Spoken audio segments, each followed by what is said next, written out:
fruit. Guys, what should I do about my bangs? I think look at this. Trina's fucking trashed. Look, watch. Samantha. Oh my god.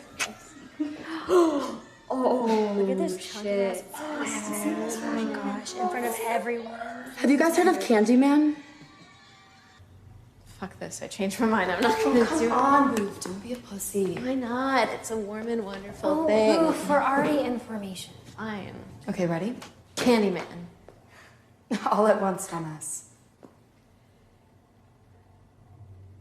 Candyman.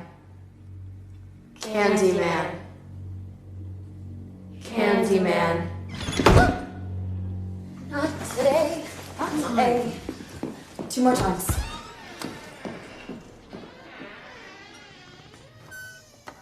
Candyman. 1 more. Candyman.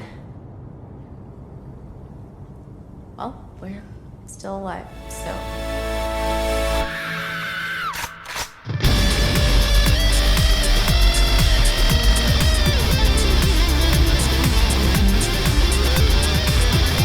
What's going on, everyone? I'm Heath. And I'm Jay. You're listening to Host of Horrors, show where we discuss and review horror films based off of predetermined themes of the month. Jay! Hey! We made it! We made it to the last film of Black Director Month. And I feel so happy. Mostly because we've explored a lot these past few weeks. So we explored just all kind of different, connections between horror and Black film directors. And just how little we have, but how much we have, as, connections. From, the Spike Lee connections to Jordan Peele connections. And just, how closely knit Black horror is to each other. It's great to see that our final film goes for something similar, but something different. And what I mean by that is that we finally, isn't this our first film with a female director?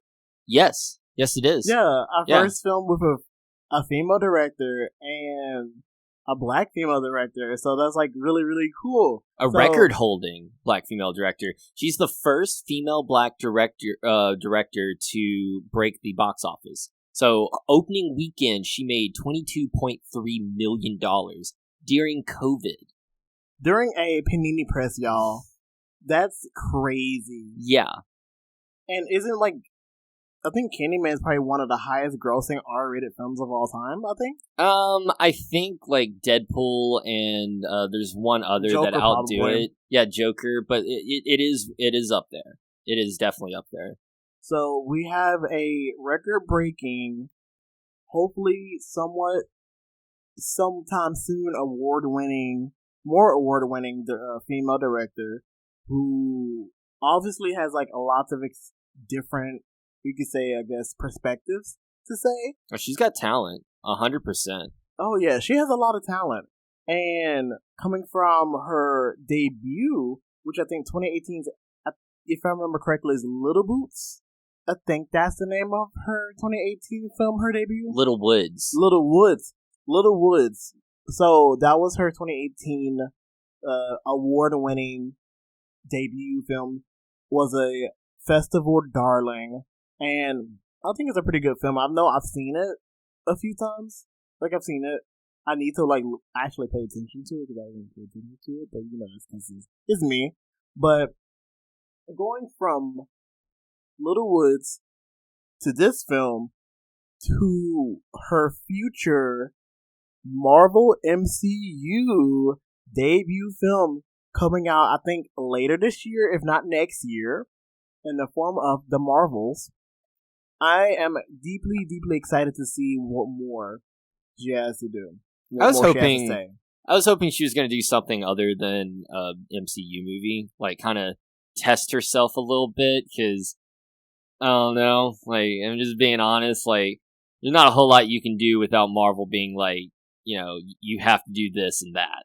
Well, I mean, look at Chloe Zhao, look at the Eternals, at Eternals. That one that one was very divisive, coming from an indie darling. So we have still an MCU movie though. It's still It an ticks all the it checks all the boxes. It That's checks the all the problem. boxes. That's what I have a problem with MCU is like even though you have someone with an artistic viewing like Zhao, she can only do so much before Marvel's like, okay, but you have to add this, and you have to have this, and you also got to add this before every single movie, no matter how creative the director could have made it, it's going to be a Marvel movie. True. I hate that. That is indeed true, especially with the formula. I am excited to see what her directing style works. How her directing style works with MCU. Because a lot of people have low-key been dissing Nia DaCosta, the director of Candyman, because of the fact that this film also has the Jordan Peele connection, as it's produced by Monkey Paw, which is Jordan Peele's production company, and the fact that the story was written by Jordan Peele. Was it a story or was it a screenplay? Screenplay is both. Jordan Peele. Let me see. Jordan Peele, Win Rosenfeld, and Nia DaCosta, but all three wrote the story. And it is a Jordan Peele production, so I feel like a lot of people went into it with the assumption this is a Jordan Peele film. However, because we've watched Get Out recently, and because I've seen Us recently, not like super recently, but like within the last couple of months I've seen it, this tonally and visually is a completely different movie. This is just looking at it, just the way she filmed it, the way she directed everything. This is not a Jordan Peele film. This is Nia DaCosta all the fucking way. So if you like the visuals, if you like the way it looks, and if you like the tone of this film, it's all her. 100%. Hearing that makes me so happy. No, I mean, it's true, because Jordan Peele has a certain way that he does horror. Now, I may be wrong when he comes out with Nope, but just going off Us and Get Out, it has a comedic undertone to everything. Even though there is a serious horror theme to it, there is a comedic overtone. He writes his horror just like he writes comedies, I feel like. This, nowhere near. It has comedy in it, but to me it's more that realistic, everyday, this is how people talk comedy. Not, the bombastic kind of very spectacle-esque kind of stuff. The guy beating beating his doppelganger into the water and killing him with a boat motor and then going, yes! At the end. Not that kind of comedy. Just, black people don't summon things. That kind of comedy. That's, it's in it, but it's not, it's tonally different. And that's what I like about this film is once you see it, you may, people may have assumed it's a Jordan Peele film just with a different director. You watch this movie, Jordan Peele just produced it. That was it. Everything about this film is all Nia DaCosta, and I love that. So, I mean, even going from the opening credits, like just seeing the Universal logo inverted, seeing how they filmed skyscrapers going up and then inverted that to make it look like it's upside down. It's so visually stunning what she does in this movie. I really do like the fact that with everything being mirrored, it sets the tone honestly from the get-go. And I remember seeing in theaters, I was like, was this a mistake? Wait, was this a bad cut of the film? So I was just confused from that point, and then the more you watch this film, the more you realize that all of it's intentional. Everything in this film, I think, is way more intentional upon multiple viewings than just the first one. Because this would be like the third time I've seen this film. So this will be my second time. I want to bring up a very important issue because it was an issue I had when I first watched it. All right. And it is an issue that a lot of reviewers seem to have about this film. The on-the-nose theme. Okay. So if you don't know by now, if we haven't already mentioned it, we're talking about, I don't know how long it's already into the podcast. Well, I'm sure they got the hint. We got the hint. So, of course, we're reviewing 2021's Candyman, or I'm gonna probably call him C-Man, directed by DaCOsta, and produced by Jordan Peele, and yeah. It stars Yahya Abdul-Mateen and Tiana Paris. Yes, Tiana Paris. She did great, by the way. I'm going to talk about Great her final once we girl. get into the plot, because I have things to say. Of course, good things, but I have things to say about her. But continue with what you're about to say. So a lot of people had issues with the fact that the theme of the movie is so on the nose. And I'm not going to lie, that was a big issue I had watching it the first time. Well, especially when they sit there and they do the whole art should be a visual interpretation. You shouldn't have to explain art. Yet here they are in the movie explaining everything about the theme you should be getting from the movie. I had an issue with that, and a lot of people seem to have an issue with that. However, after we watched Bones, which is a movie that was made 20 years before this one and had pretty much the exact same thematic theme and wasn't heavy-handed, I think, yeah, we kind of fucking deserve some handy-handedness, because if we're still having to be taught this exact same message 20 years from now, then yeah, we kind of need to be hit in the fucking face with it, evidently. Mm-hmm. So that's kind of what I got, and it's only because we watched Bones, honestly. I probably would have still had the exact same issues, because I still have kind of an issue with the fact that it is so heavy-handed, but I'm also of the same opinion that, black directors, black artists have been trying to preach this message, and it's not coming across, evidently. So I have a newfound appreciation for why it is a little heavy-handed. Honestly, with these films that we watched this past week spanning over 30 years, and we're still talking about it, I agree. Like, the theming should be heavy-handed, and at least a little bit. Like, not like we should be like, oh, we're holding the viewer's hand the whole time. But I'm kind of of the opinion where the connotations between the gentrification, the art, how am I gonna say this? There's so much affluence and so much like black excellence that is already like being shown in this film, because you don't really see like black artists, like black visual artists, get recognition in this way.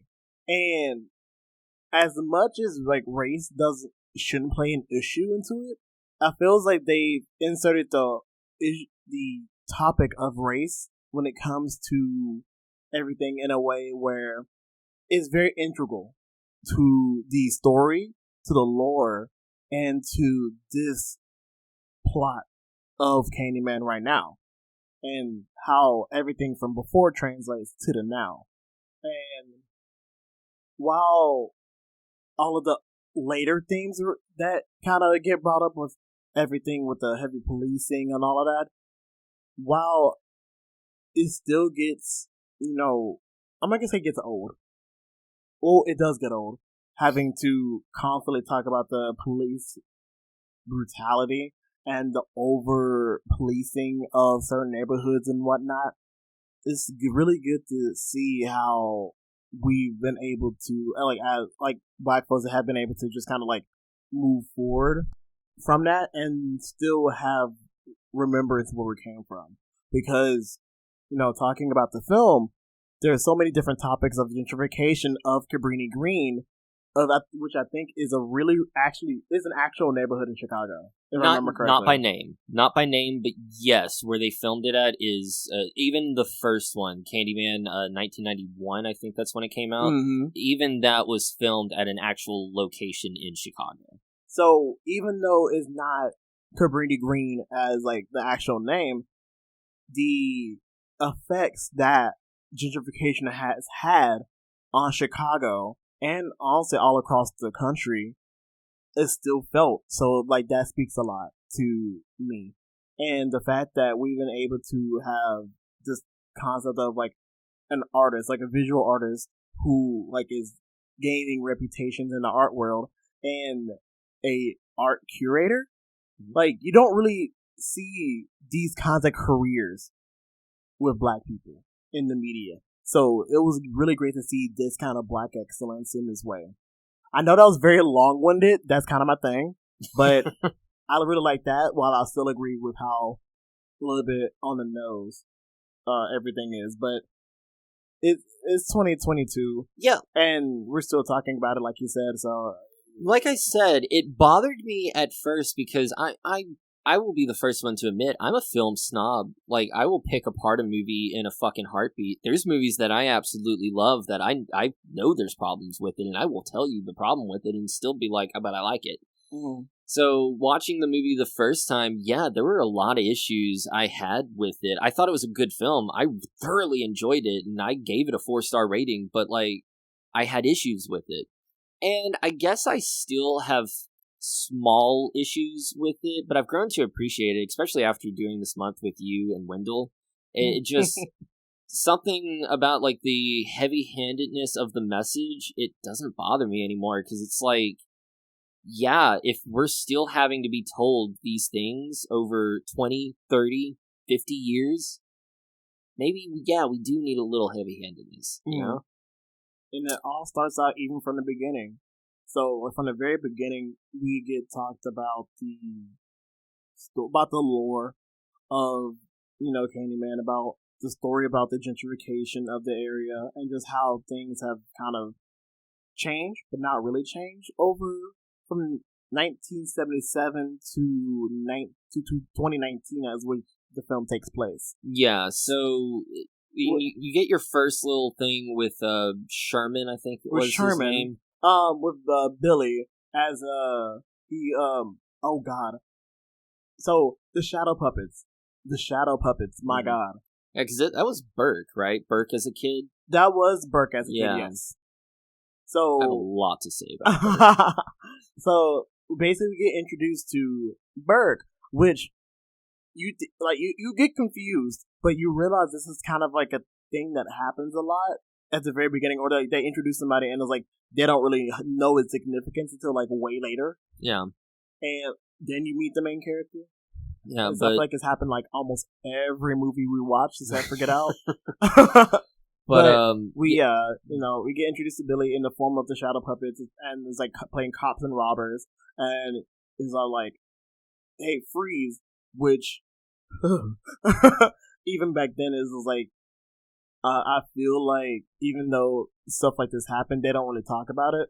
So it's like seeing stuff like that is like, ew. Yeah, and that was if you think about it, because it was after, it's briefly mentioned when Bert talks about the previous Candyman, the cops and robber chasing down a guy and then shooting him. That was the Candyman before Sherman. I didn't realize that until this watching. But yeah, Candyman. So Sherman was a guy who had a prosthetic hook as a hand. He lost his hand, so he uses a hook, one of the little grabby hooks. And he would go around in his neighborhood of Cabrini Green and give candy to the little kids.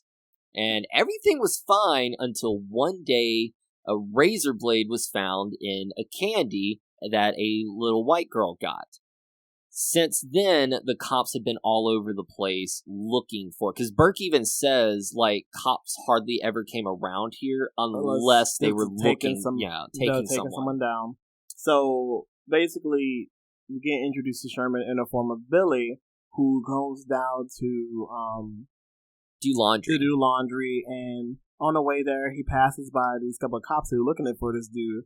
He's old, and Billy just like looks and just turns away, which, you know, bitch, me too. And you can tell the cops are just kind of like, okay, whatever about this shit. So he goes down to do laundry. Everything is like weird because you see there's a big ass hole on one side that like the girls that were in there just either didn't notice or just ignored. And Billy's all like, okay, weird. And so, he does his laundry, puts it all in, and then he comes out, and some weird shit happens with the door. Well, it's the first instance that Nina does with reflection. Because when he opens the door to go into the laundry room, it's just that hole. Mm-hmm. And he goes in, does the laundry. When he comes out and shuts the door, you see the hole, but now Sherman's standing in it. And when I tell you, the use of mirrors, use of reflections, man, it makes me want to sing Christina Aguilera's Reflection from Mulan right now. But I'm not going to do that. My joke of the day. But yeah, no, that scene was, I just realized how phenomenal that scene is, because it does the reveal in such, I feel like, a great way. Mm-hmm. And it introduces all of the elements, reflections, the Candyman, Candy as a whole, the introduces Burke right off the bat before you even know it's Burke. Introduces Burke off the way. It shows you Cabrini Green, I hate to say back in its heyday, but back before the gentrification. I would say before the gentrification, I think it was like still in, before it even became more rundown. Yeah, it was 1970, so it was, it was the hood. It was the projects at that point. Because you got holes in the wall and you got graffiti all over the place. So it's in that process of getting to 2019. The way that it was filmed warm, which gives a similar nostalgic vibe that Bones did whenever it shows everything from the 1970s on the 2000s. So it feels like it feels nostalgic in a way where you can tell that this is old timey. Yeah. So I like that. I like the way it was filmed a lot. But where Bones, everything looked prosperous, this just feels run down. Everything feels like it's not dilapidated yet, but it's on the cusp of it. Yeah, it's getting there. The communities are already starting to die out, and I think this incident was more of a catalyst for everything else that happened. I don't think it was a catalyst, honestly. I mean, I hate to say this, but I think this was just a Tuesday for them. I mean, I hate to put it that way, but when you really think about like the 1991 Candyman, it's the same way. True. Like, there was Helen Lyle got beat up by the guy who they called Candyman, like he was taking on the persona of Candyman, but he was actually just a drug dealer, and no one batted an eye. I was just like, yeah, you shouldn't have been there. Like, you're a white woman, you shouldn't have been there. That kind of thing. Fuck around and find out. So, I mean, I hate to put it that way, but the police... Because what happens is Sherman comes out of the hole, tries to give Billy candy, and he screams. He gets scared, which gets the cops down there, and the cops beat Sherman to death. And that was very... When you realize what happened, it just adds a whole other layer of, like, nuance and low-key disgust. Yeah, because the actions of everything that happened. Because a couple of weeks later, they found there was more candy with razor blades in it. So, proving that it wasn't Sherman. Sherman wasn't the one that did it. But with this, Sherman and Billy get added on to the lore of Candyman. Mm-hmm. And not really Billy, but Sherman. Well, yeah. I think Billy's just what caused Sherman's death. Well, that's trauma. yeah. But I just really think that and what I mean by kind of added to the lore is that like not him being Candyman, but it's like the cult of Candyman, kind of like that aspect. It was like he's almost like a one-man cult of Candyman that are the main character, Anthony, basically kind of gets succumbed to. Yeah. So I don't know, like the Billy aspect's a little different, especially when we get to him in the future, which we will talk about. So this ends up going into, like, I think one of the best opening scenes of 2021 because of the fact that it was very simple. Just, you can tell that it was like literally just filmed with the lens up into the sky. Yeah, it was like they took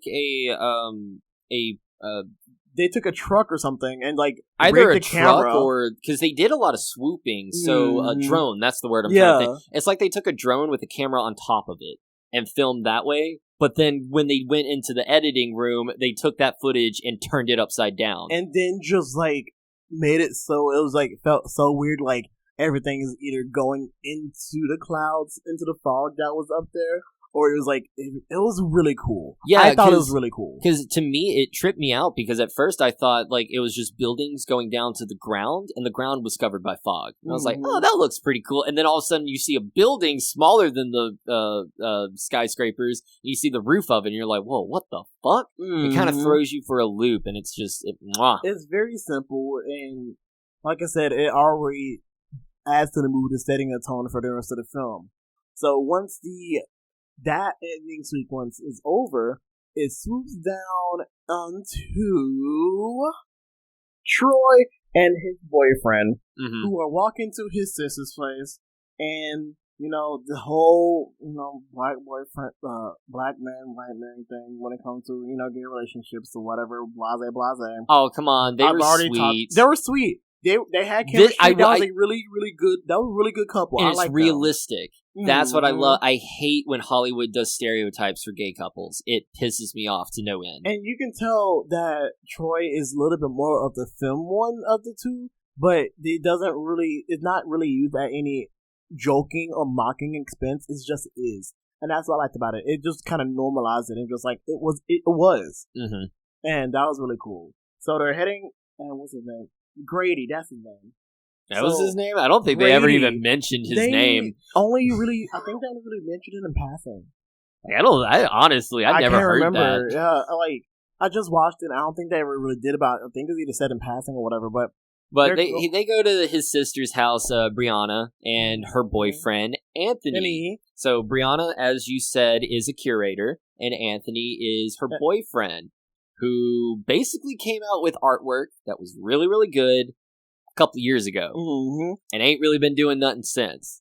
Basically, it's like the Frank Ocean aspect of it. It's like you release something great and then drop off the face of the earth for years and years. Where Frank Ocean made some badass shit and made some money and probably can do that, I don't think Anthony made shit on him. I think they were just like, yeah, you could be a really good artist if you try hard. And then he was like, well, guess what, bitches? I ain't gonna try hard. And I don't think it kind of goes into the whole, artist inspiration thing, because, like, granted, the work is amazing that he's doing, but I feel like the process of him making the art was very much emotionally tied to a lot of things, to his blackness, to his, identity, and to what's going on. And I think because of that,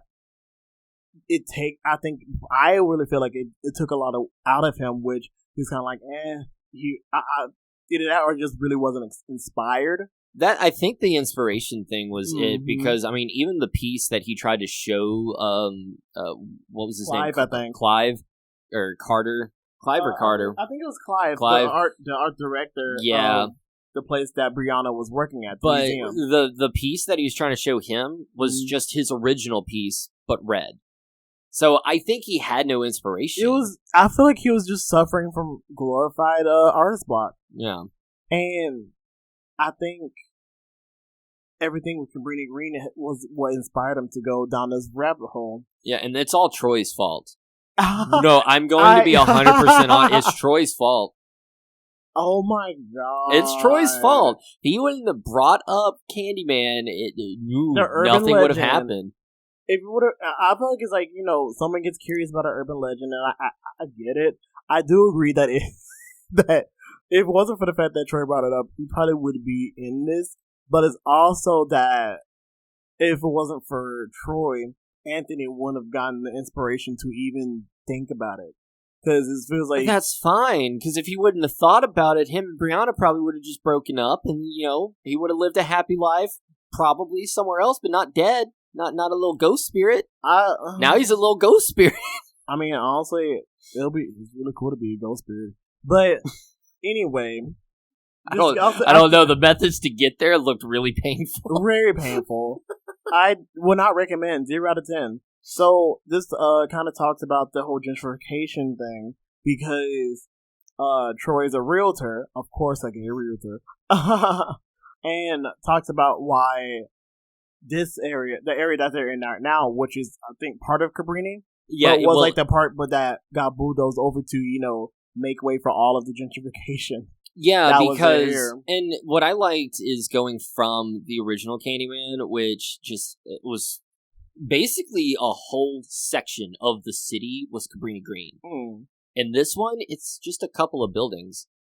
Like it's not a whole lot left, and I like that. That was one of the few subtle things about the message that I really liked, because unless you know how expansive Cabrini Green was in the original film, when you know that, seeing how small and just a few little buildings are left really hammers in the gentrification message.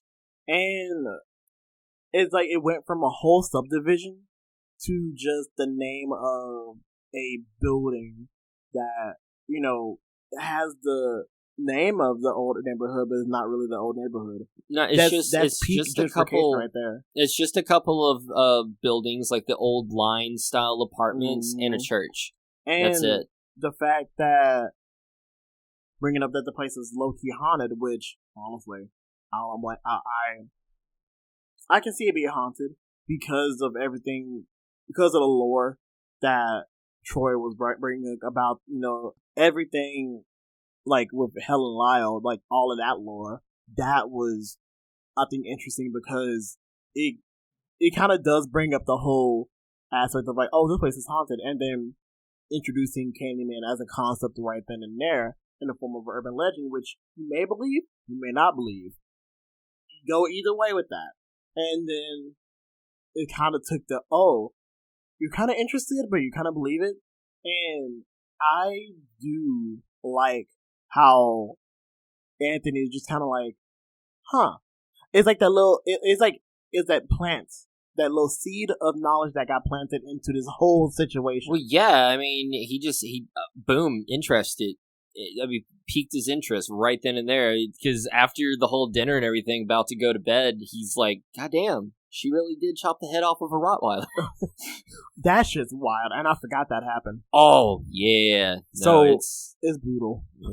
So, like, after that, it kind of leads into him basically acting on that interest. Yeah, on that inspiration by going into the old neighborhood. Yeah, he does a lot of research first and actually finds that a little bit of Cabrini Green is left, and he finds the church, like what it originally looked like, and the painted over version that's left. That was great storytelling, visual storytelling right there. And honestly, that's also the grad school talking, because my barely self-taught ass, like, okay, I do have my film degree, but I'm also like, the research that I do in my, screenwriting and all of that is very minuscule until after the fact. Like, after I write a copy, then I'm like, oh, wait, let me actually do some research on this stuff. So, like, that, I need to go to grad schools with this film saying. But I really like the fact that he just did the research and actually, went out to it. Mm-hmm. And you can just tell, the aspects of the gentrification and the dilapidation of the rest of the neighborhood. It feels like they took this area and just said, I'm not going to say fuck it, but they painted over it. They painted over it, trying to make it look nice, and then it was too little too late. It feels like the little bit of community that was left there, which is kind of left to die, left to rot, as they say. Yeah. And it was already too late, so they just tried to, take everything with them. Mm-hmm. As I think. So, well, it's just whenever you do this gentrification process, the people that can afford to live there always push the people who live there out because they no longer can afford to live there. Mm-hmm. It's what happens. Yeah, technically you are raising the property value of the area, but by doing that, you're causing the people that currently live there to not be able to live there anymore and forcing them to be homeless, and you wonder why we have a fucking homeless problem. Ooh. Ugh. There's a lot of nuances to this aspect of the situation because it is very easy to just assume one thing caused this to happen when it's a whole multitude, a whole system worth of things that causes gentrification to happen. And for the people who are affected by it, for in this case primarily black folks and people who are a lower income, the effects are devastating. Like, who knows where those people were? Yeah, and or who they are now. It could start out with a good idea. Like, you could sit there and think you're doing the right thing by causing a rundown town that it has no value whatsoever and try to raise it back up. That's a noble thought process. But when you sit there and kick people out because you now own their land because they couldn't afford to own that land anymore, that's when it gets messy. That's when it gets fucked up. It's a thin when line. You bulldoze history to just plant your own bullshit on top of it, that's when you kind of cross the line. So you could even have gentrification could start with a good idea, but lead to something, I hate to say, but like borderline evil. Honestly, like, all of this reminds me of a certain neighborhood in our hometown that constantly goes in and out of it, but besides the point. So we go inside this one building that is kind of like gets like hammered. Oh, but before we get into that, we get that ultimate cause of death. Feasting. So, yeah, well, it's not his cause of death, but it's the catalyst. It's what starts it's the actual everything. catalyst. It's the actual catalyst. Troy's the catalyst, but this is kind of what causes everything. No, he goes to take a picture of the church, and when he goes to do that, a bee stings him on the arm or on the hand. Those ants, kill. They eat that bird. They eat that bee up. I'm like, dang. Yeah, quick, fast, and in a hurry. Mm-hmm. And that bite looks. Honestly, it looks nothing like a bite, and it shouldn't form that fast. But like, for Hollywood's sake, that thing was like a honker on the hand, and I was just like, ooh, I know that shit gotta hurt. So he goes inside this one building, and it's all like dilapidated. Everything is just run down, and you get to see some of this graffiti on the wall. What looks like some kind of grotesque figure. It looks like the legend of Boggy Creek. Yeah, it looks looks so like Sasquatch. Weird. It looks like it did. It looked like Bigfoot or some shit. And I feel like that adds on to the whole lore of, like, the concept of the lore of Candyman as an urban legend, because, you don't really know what Candyman looks like other than, like, the fact that he has a hook and maybe the coat. Maybe the coat kind of adds on to it, but, like, the hook is the main thing. It's the main draw. So just seeing just like this grotesque hulking figure that just your eyes get drawn to it, and it adds on to that urban legend feeling. Yeah, and I think that's the whole thing with Burke's third act twist kind of thing, is where in the first, and I hate to keep going back to the first one, but the first one kind of ties in a lot to this one.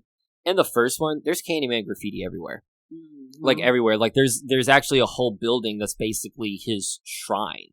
Like, it's really cool. There's a really cool scene where, like, you see Helen go into the wall, and then it cuts over, and you see Candyman's face with his mouth wide open, and then she crawls out of the mouth. It's really cool scene. Wow. But basically all that's gone now. All you have is, just a few buildings here and there with, what could easily be mistaken for Bigfoot graffitied on the wall. It's the remnants of the urban legend, which I also feel like represents a lot of the erasing. Like, gentrification equals erasing history. Yes. So we get that he takes a picture, which I think was the reason why when we went to the theater to see this last year, there was like this warning that said, "Oh, this may be sensitive to photo-sensitive viewers." Oh, Yeah, that one was scene- definitely the end with the cops. It was both. Ooh. It was both. The both of them. That Dude, last scene, just I was sitting- like, that was hurtful. Dude, yeah, just sitting here in the house. Ew. Ooh. Okay. But that first scene, I think that was just one of them because I don't know. I see what they're trying to do with it, but I'm like, I think you could have done that camera flash a little bit better. But that's just me. But whatever. So he goes outside and tries to just walk, and then he gets introduced to other known and Burke, Who owns a laundromat across the street. and he basically starts out from talking about how the police don't really they don't really be around these persons unless they're looking for somebody. So, and then they talk about. Well, he Yeah. asked him. He Asked him if he needs help with because anything. he knows Burke. Just having a laundromat across the street, he has to know a little bit about Cabrini Green. Little did he know he actually grew up here. So he asked. He is Cabrini Green if you want to be real. So I mean, he is now. So he asked Burke a couple of questions, which leads to the Sherman. We finally get the full story of what happened to Sherman, and he talks about Helen Lyle and brings up the fact that she was looking for Candyman. That she wasn't actually crazy like everyone says, that she was looking for Candyman and actually found him, which leads to his revelation or his want to know more about Candyman. But yeah, no. I guess I want to kind of take this current moment of time to talk about Coleman Domingo. This motherfucker, he is an actor. And He did a good job. I think he We'll did an talk about it amazing job. I think he did a really great job leading up to the third act. And I guess because seeing it, how recent his recent work, because apparently he's done it a good bit of stuff before, but he's finally getting his recognition from this and stuff like his work on Euphoria. And I've recently binge watched Euphoria and see how he acts. It's wow, it's really cool. But yeah, I think he did a great job acting, and He did a great job acting. I don't like his character. His We'll get into that. I We'll get into that. I've touched on it already. There's more I want to talk about with that though. So basically, Anthony gets inspired with this whole Candyman hubbubaloo. And it is the centerfold for his summer his The time piece- to shine for the summer art gallery that they're doing.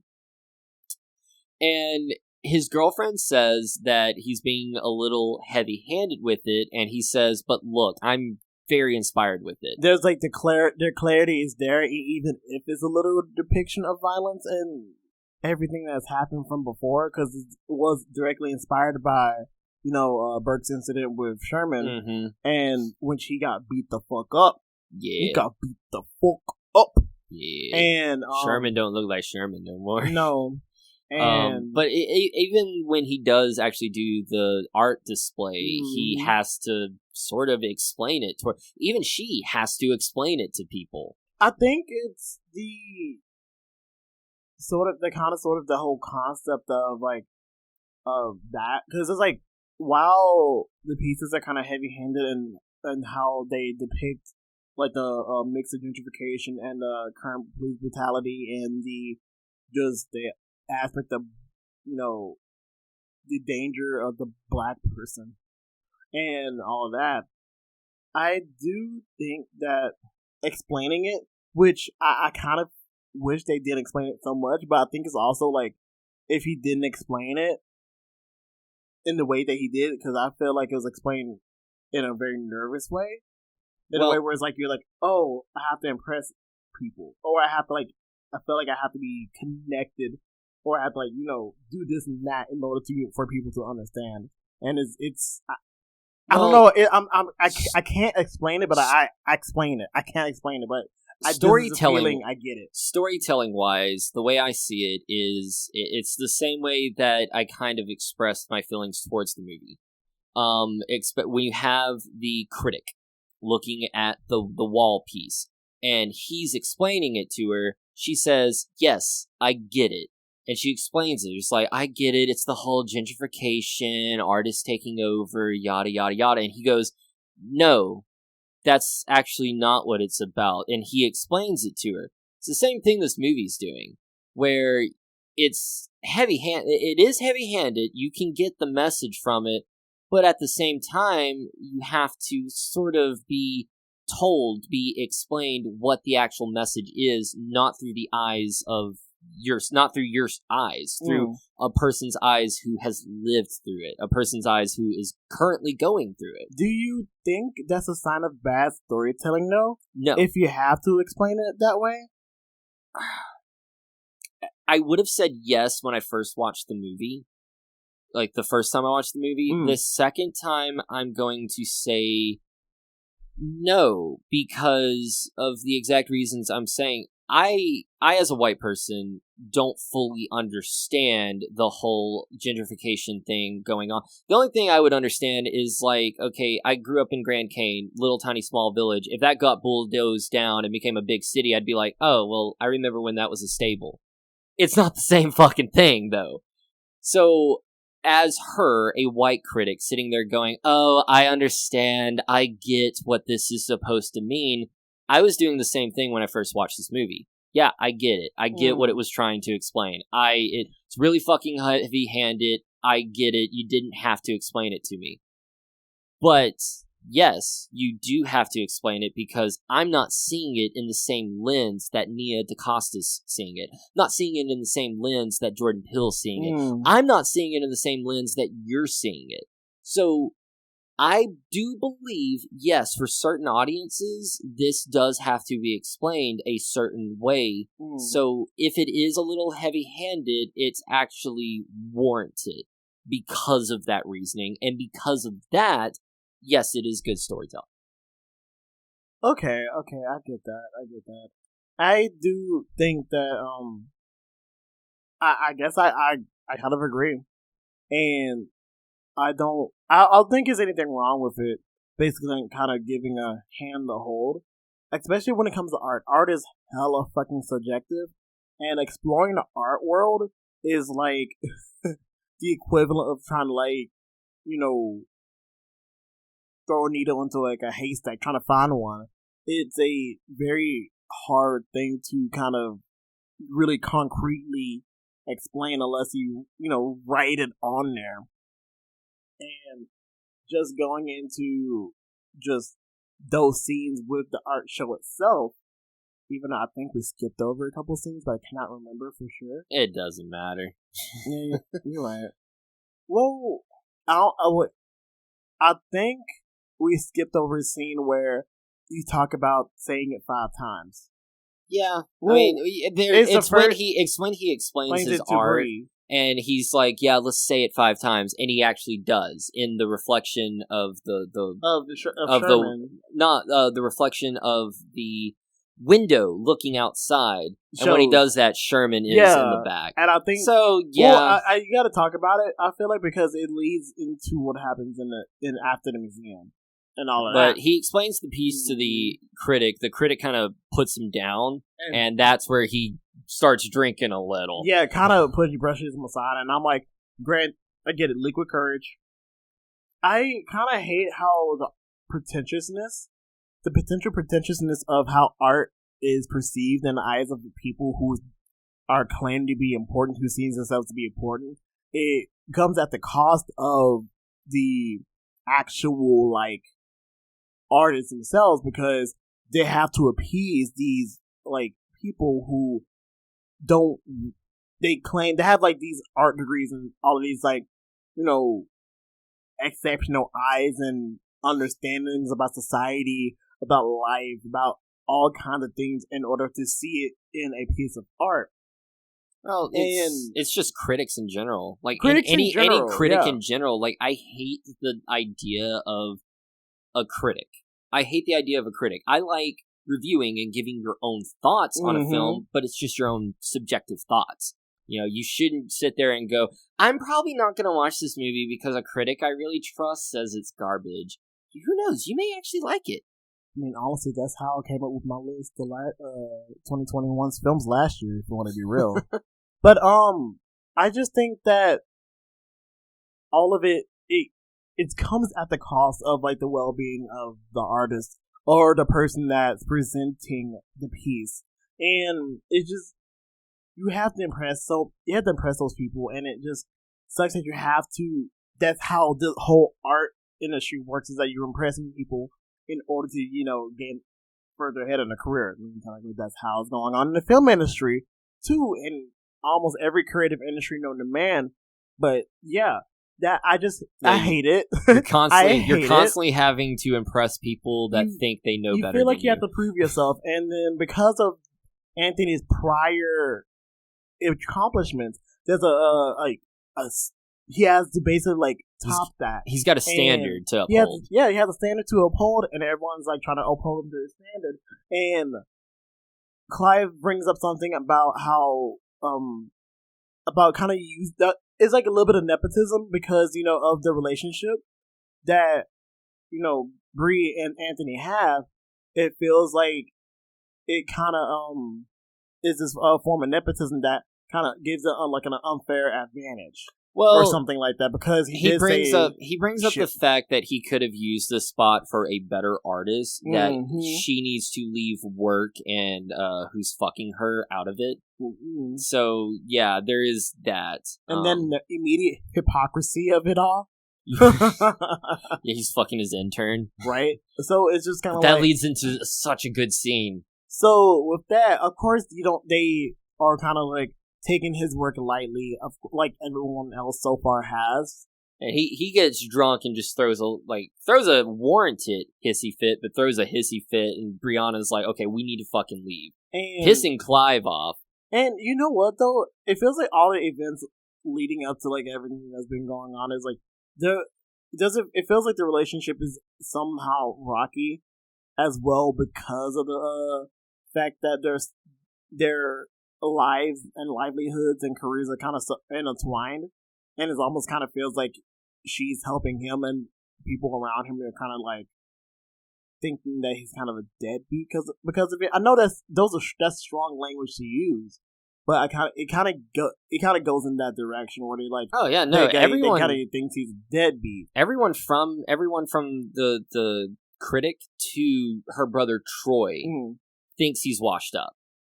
Even Troy, after he leaves for the first dinner scene, is like, okay, get your ass upstairs and start painting, okay? Because my sister's tired of paying for your broke ass. And, everyone's kind of like, dude, you little bit of a mooch right now. Yeah, mooch, and, it kind of feels like she's kind of fed up and, I guess, embarrassed. I'm going to say embarrassed. Okay, maybe embarrassed of him because of this. I don't think she is, though. I genuinely think she has his back up to a certain point in the film. There's a certain point in the film, but the only reason, she doesn't have his back at that point is because he gets a little cuckoo. I mean, a little cuckoo like Helen. But yeah, no, she was... Their relationship seemed solid up until he had his own little mental breakdown. True. It just seemed like everyone else around her. It's kind of like when...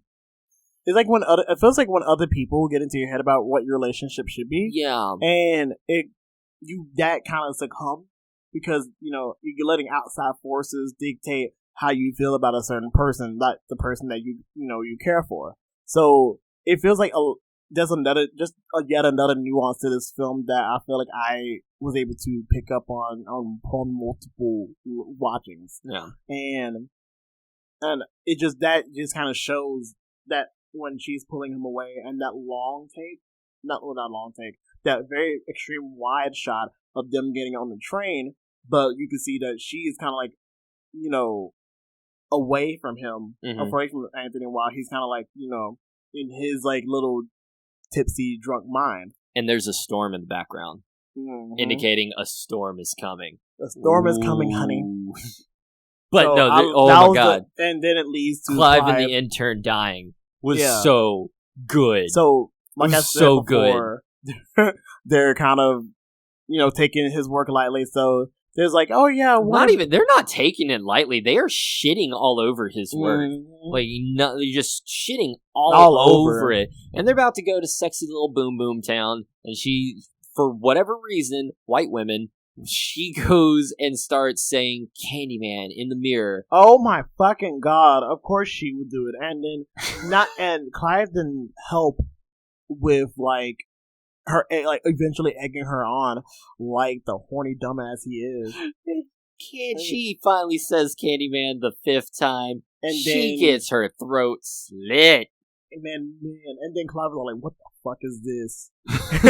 And then all you can see is like looking into different reflections of the pieces and in the screen. Projection. It's so well done. Even the reflection from the glass from the office. That's all you see is you only see him in the reflection, which is so cool and unique, because in the other Candyman movies, you see it in the eyes of the person who summoned him. So Helen Lyle, for example, can see Candyman, but no one else can. In this film, it's almost as if Anthony summoned him, so he can see the Candyman, just like Brianna can see Candyman at the end of the film because she summoned that Candyman, but no one else can. They can only see him in the reflection because that's the world he lives in. He lives in like the mirror dimension. But it's also like in this iteration, it's like, yeah, you summon him, but then they kill you. But it's like, who determines who he doesn't kill and who he does kill? That's kind of the other thing. What determines who should be killed? Yeah, it's a little ambiguous because, like in the first one, Helen reminds the original Candyman of his lover. We get the story in this one. He was a painter and he fell in love with like a governor's daughter. Yeah, Helen reminds him of her, like kind of like a reincarnation thing. So that's why he doesn't kill her. I think Anthony doesn't die by summoning Candyman because he is the chosen child from the first film. He's the one that's going to take the new mantle of Candyman. So and Brianna basically, doesn't, in a way of reincarnation. Yes, and Brianna doesn't die because same thing. Anthony is now the new Candyman, so he has a soft spot for Brianna. So I think that's why she doesn't die and the other people do, because they summoned Candyman either out of curiosity or a longing or a need for him, where other people were doing it out of stupidity. Out of like dumb curiosity. That this badass killing is so good. That man, my foot hurt after seeing it. I thought he just slashed like his Achilles heel. No, he like hung on to him through his freaking Achilles heel. Yeah, his tendon. Like he hooked into the knee and then, or not the knee, but the heel, and then lifted him up and dragged him by the fucking tendon. And just seeing like how he got dragged onto like the intern's like side, and then got lifted up. And I can't remember if his like neck got slashed or something else. But like, no, his gut. From the gut up got slashed. Oh god, I didn't know it was like he got gutted. Yeah. Oh. Which leads to my second favorite scene, where Brianna finds the bodies. They're dead. And you hear about it on the news. Anthony's sitting there watching the news, and the news brings up the fact that these 2 bodies died after the opening night of not critically acclaimed, but summer show, up and coming artist Anthony McCoy with his piece "Say My Name," and he's just like gets this big ass smile on his face, and he's like, "They said my name. They said my name," and Brianna and Troy both are like, "The fuck is wrong with you?" And I was like, that scene I thought was the little bit of comedy that I felt was a Jordan Peeleism in a way, because Jordan Peele, he injects those little bits of humor into this like very fucked situation, and you're just like, damn, that was literally his first thought. But I think it's like kind of longing to be recognized for work that kind of like drove that part. I was like, okay, that was funny. No, I mean, honestly, it's understandable. I mean, hell, his name's out there. Kind of fucked up hell, but his name's out there. And then just like that, oh my god, what does it lead to next? I mean, it leads to a couple of things. One major thing is like his hand starts getting infected all the way up to his arm and shit. It gets gross. It's really gross. But it also leads to him going to the critic. The critic wants to meet with him. So with that, I think he got inspired even because of all of these events. That just added more inspiration to to more art pieces that explores Candyman. He does explore Candyman a little bit. He goes to the library and he finds like recordings of Helen Lyle and stuff like that, and he starts painting in his studio, which you don't see the art. It was like it's like kind of like a montage of it, and then you go into a lot. Like you don't see it until later, but like he is painting in his studio. You just don't know what it is yet. And that lobby is really cool. I like that. Yeah, because that's where he sees Candyman for the first time in the elevator. That was a cool scene because he's in an elevator that's all mirrors, and like it stops. He starts going down, and then all of a sudden it stops. It gets jammed, and a piece of candy falls down by his foot. He's like, "The hell?" He gets cut. He gets cut because he opens the candy, and the candy has a razor blade in it, and then blood starts dropping from the ceiling. He looks up, and all you see is Sherman. And bloody face, bloody claw, that dope-ass coat. I love Sherman's coat. This scene kind of made me sink in how real this actually is, because it may not be real to, whoever's around, because, ultimately, and after that, you see these little white kids, like, the college students look at him like, what the fuck? And while he gets up and just try to, like, stroll out of there like nothing ever happened. But, like, it kind of goes to his... It seems how this whole subject kind of got to his head. And it also did not help the fact that he was listening on Helen's recordings of what of her observations of the neighborhood, which described why they never really called the police on anything, or why all of these acts of violence were happening, and why there is almost kind of, it adds nothing more but more to the urban legend of Candyman, and the fact that like that was their, I'm not gonna say it's not protector, but kind of like it's like their thing.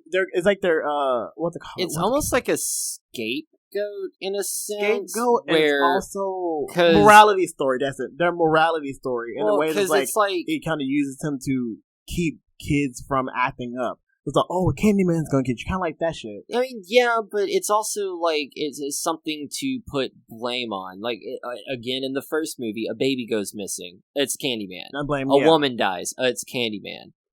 Anything bad that happens in Cabrini Green, it's Candyman. Mm-hmm. Almost in a way to like shelter themselves from reality. You kind of like shield themselves from the reality of like what's going on around them. It's like it's a buffer of the violence that's going on that is in the hands of their own people and outside forces as well. So he gets a phone call, and he's supposed to meet up with the critic, the one that was shitting all over his art piece.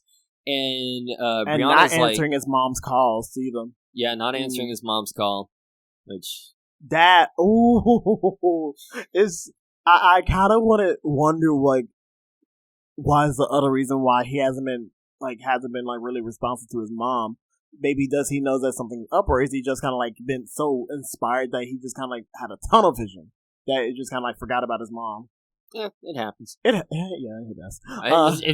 It happens. It happens. But we get to be in another cool scene. Brianna, I love the set design of that scene. And Brianna tells him, we have a dinner. Be there at the dinner, 7:00. Do not be late.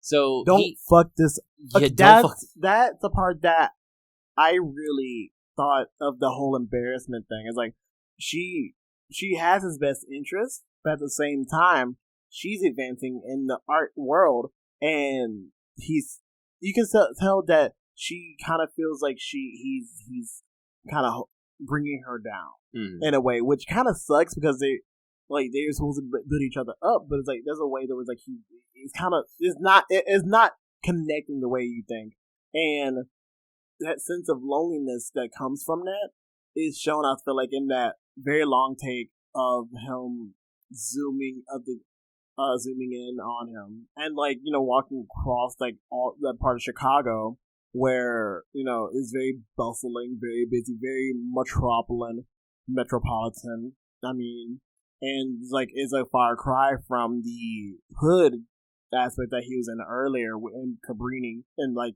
that remnants of Cabrini. Mm-hmm. So it's just kind of like, I like that, the way that it works. I just really like the way that the camera's used in a damn film. Oh yeah, no, so fucking much. Me and DaCosta fucking kills it with this. But yeah, he goes to the critic's apartment, where what I really liked is how she showed how close yet distant everyone is in this apartment building. Mm-hmm. So as he's getting closer and closer to the critic's apartment, the buzzing.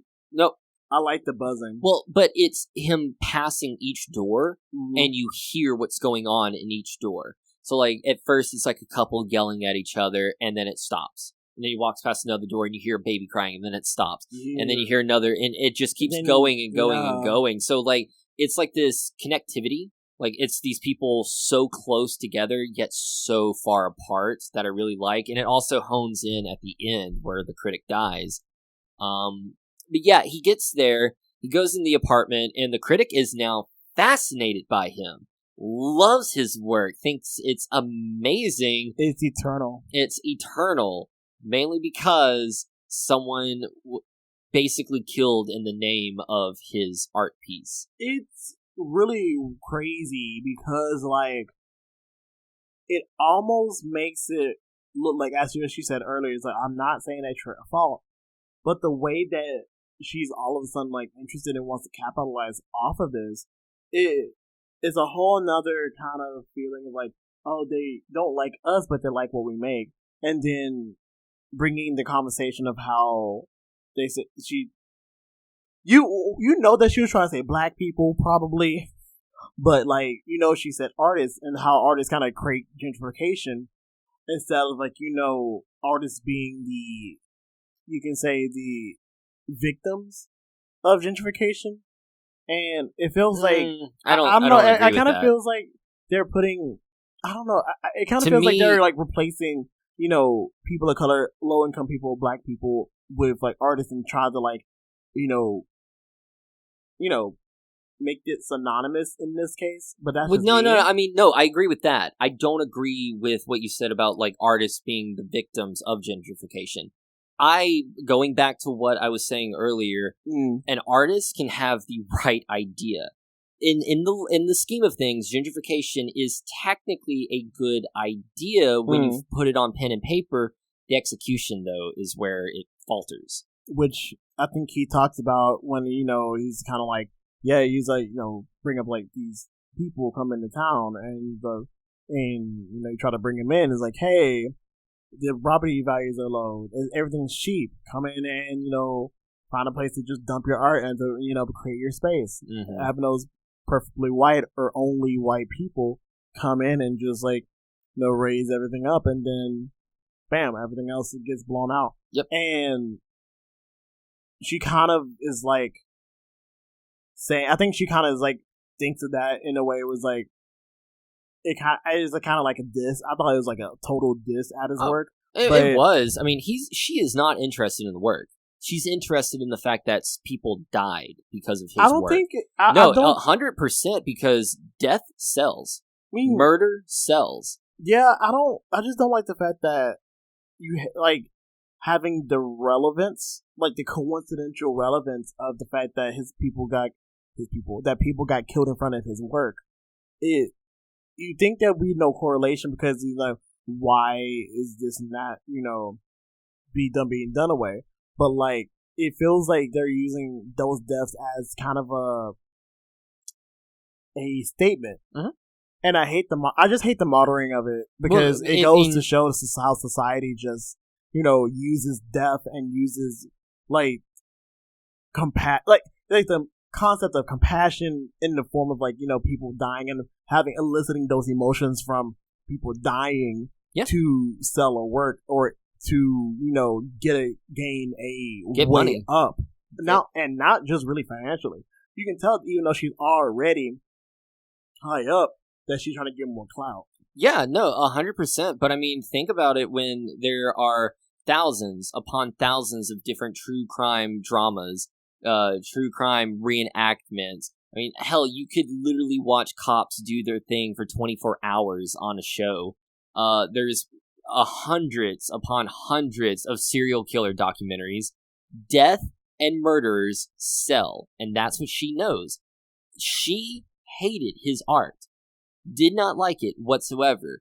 People died because of it, quote unquote, because of it. Now she likes it. Now she wants to write a piece on it. And he even calls her out on that bullshit, which I really liked. And he was like, if you really do appreciate my art, you'll say it. She's like, say what? You'll say Candyman. And she goes to the bathroom, and we get a really cool scene where I think he hears buzzing. I'm not 100% sure how he gets to the mirror, but he gets to a mirror where there's, he turns around and he sees Sherman, but Sherman is basically his reflection. Every little movement that he does, Sherman's doing it with him. And even the hand that's fucked up, the hand that got the bee sting that's constantly growing into the deformity that it is the same hand that Sherman has as the hook. So, my God, dude's going crazy. I mean, at this point, he knows he's going crazy. Critic walks out after it. It doesn't show, but it shows that she's about to say Candyman, or at least thinking about it. And then you see Sherman in the background as Tony's all like, Tony like he has to leave. Yeah, honestly, I don't blame him. I'll freak out too. Oh, he's got the dinner he's got to go to. Yeah, he also has that, but it's like you can tell that like he was starting to freak out because of the fact that he literally felt like he was Sherman, and seeing Sherman behind the critic, just kind of like leading back out the door, and then this leads to. I wish you would have saw it like close up, but I understand why they did it. I understand why they did it. But love it so much. Where they do the outside shot of him leaving the door, and it's the outside of the building, and you see her apartment's in the focus, and it's the nice orange and light, nice and lit up, where everyone else has like blue or green light here and there, but you can see what everyone's doing. Like there's one guy watching TV, there's another family having a nice little dinner, shit like that. Again, showing like the connectivity, but not really there. Because they're so close, yet this woman is literally getting thrown against the glass, dragged, and cut up, dying, and everyone's just minding their own business. So close, yet so separated. Loved it. Oh, wait. No, I think it was the buzzing. I think he was pulling out a scab, and, like, it was needed to go to the bathroom himself because, like, he was pulling on a scab. No. Which was gross, God.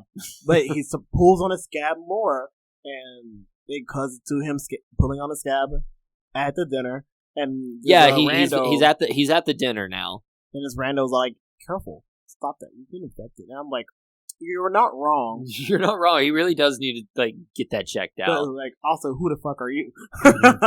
But Brianna's talking to this one famous curator and another curator who is slowly becoming famous and revitalizing a museum in the Chicago area.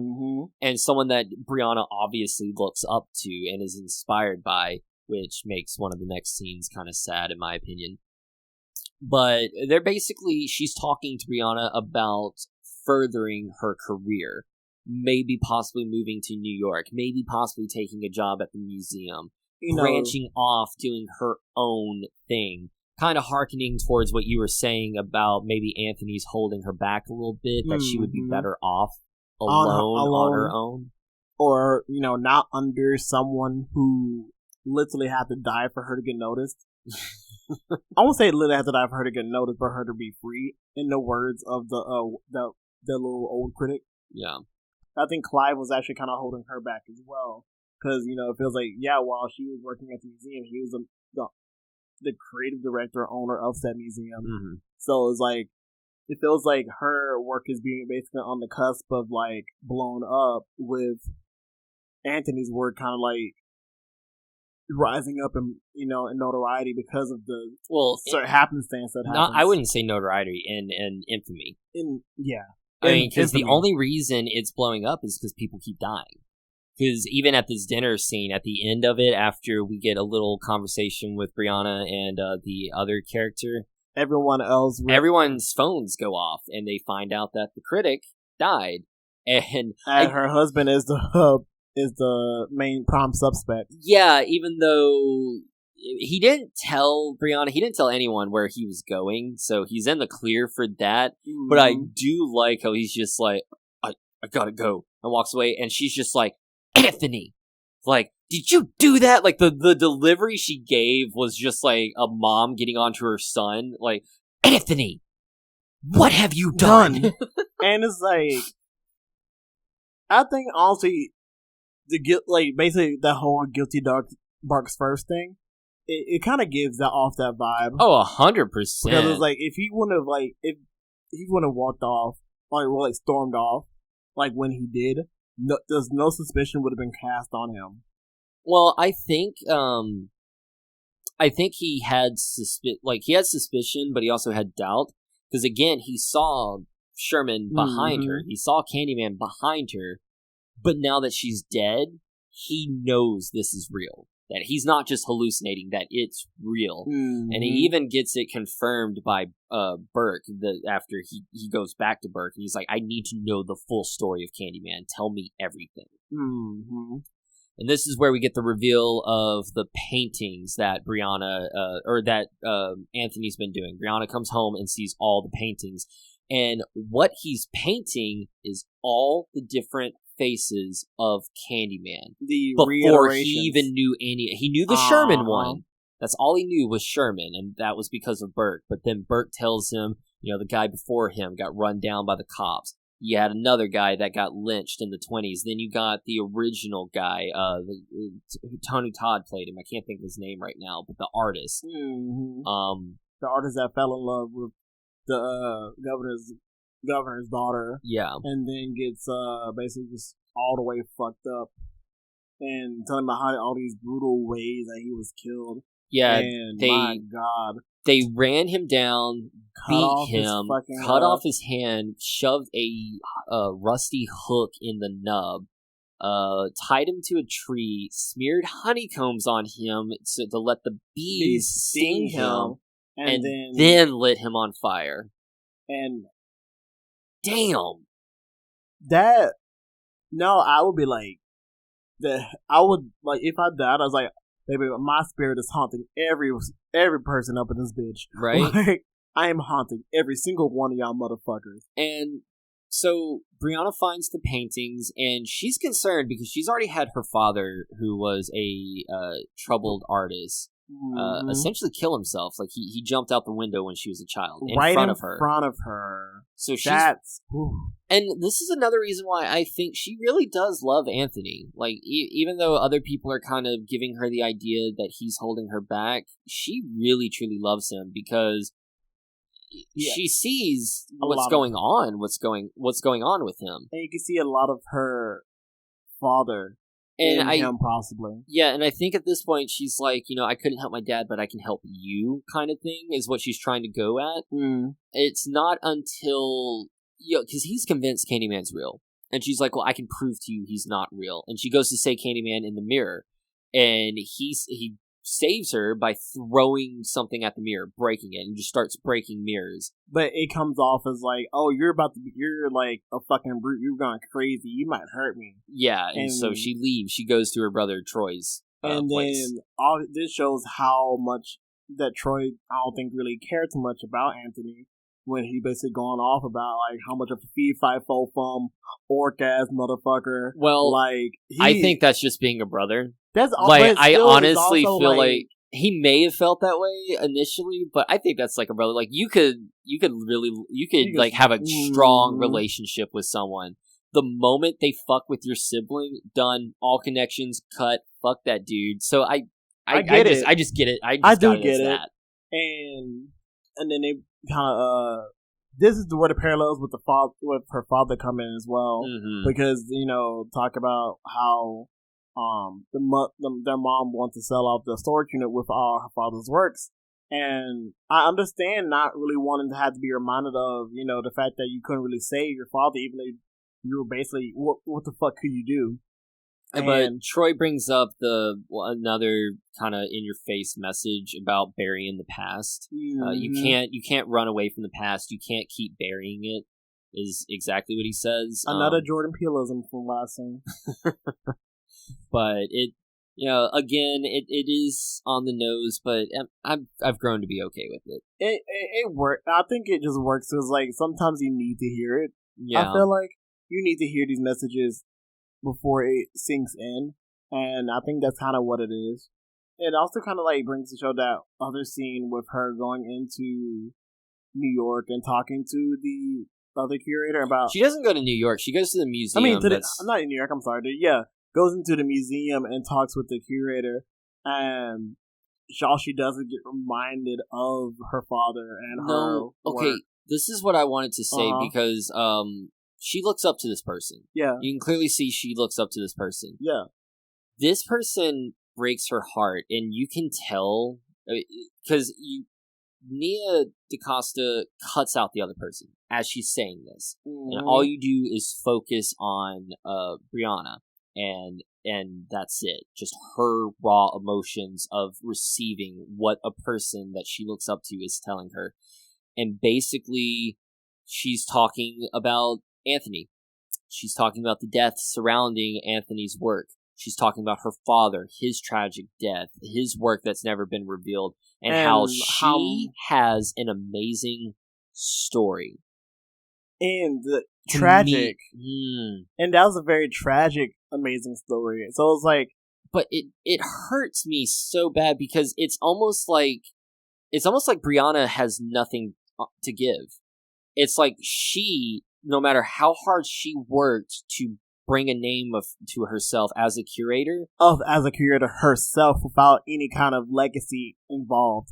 What the only person that she looks up to is interested in is her story, her father, her boyfriend, his art, the tragedy that's going around his art. It's just sad. It's just sad to have someone you look up to only be interested in superficial things that you yourself don't bring to the table. It's someone.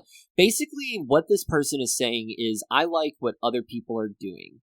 I like the fact that you're showing me other people's stuff. You're not doing a good job, but they're doing a good job, and I thank you for showing me that. I don't think she said that she's doing a good job. But no, I mean, it comes off as that because of the happenstance of everything going on. But no, it's also from the camera work and everything. That's the emotion you're supposed to feel. Is she doesn't care about Brianna. She only cares about the story that Brianna brings, and that is so sad. I can get that. Yeah. It's heartbreaking because I mean, really, by cutting that person off and only hearing the dialogue, you really get to be in Brianna's shoes and get that sinking feeling that she has hearing that. And we get the high school girl death that everyone's seen in the trailer. So there's not. Wait, that was in the trailer? Yeah. I honestly didn't. I didn't see the trailer. Oh, that was the first trailer that came out. Oh my god, they did not give a fuck about those white girls. But the funny part is also that the person of color, the one person of color that was doing it, she said, "Fuck this." Yeah, they said Candyman like 3 times, and like one of the windows opened, and she said, "Nope." And Fuck that. That's not natural. It's a different shifts from Get Out. I think that was like a reverse callback from Get Out when Asian man was in there with the the shits, and now the Asian girl's like, fuck that. But shit. no, I do like this movie where like anything a white person would do, it's not done like at all. Because there's even a moment in the end of the film where Brianna like opens the door to like a scary basement, and then she just shuts the door. Like it's expectation subversion that I fucking love. I love it. So yeah, the high school girls die. No need to talk about it because everyone's seen it. It's in the fucking trailer. Which moves on to more of Anthony has to go see Burke. Like he has to go see Burke at this moment, and Burke basically kind of kidnaps Anthony. But before then, though, it's not really shown. But he goes to the hospital, though, doesn't he? Oh yeah, he goes to the hospital. He goes to the hospital and sees his mom, which is very important. I guess my that is god, important. It's important because it's Vanessa L. Williams, who's Anne Marie from the original movie, who still looks fantastic. Right? I'm sorry, when you're her age and you look younger than a man in his 20s, damn. I was about to say, it's like you don't all of those parts. Like, they may not be important to, like, the grand scheme of things, but I know this one is this one is important because it establishes that Anthony is from Cabrini Green, and he's actually the baby from the first movie, which kind of mind-blowing for me the first time I saw it because the baby was a big fucking deal in the first movie. It was a big fucking deal. Like, his sacrifice was going to be a huge thing for Candyman. And then, like, hearing all the subversion, and then seeing the scar that... It's all the way up to his fucking neck at this point. No, but seeing the mom scar.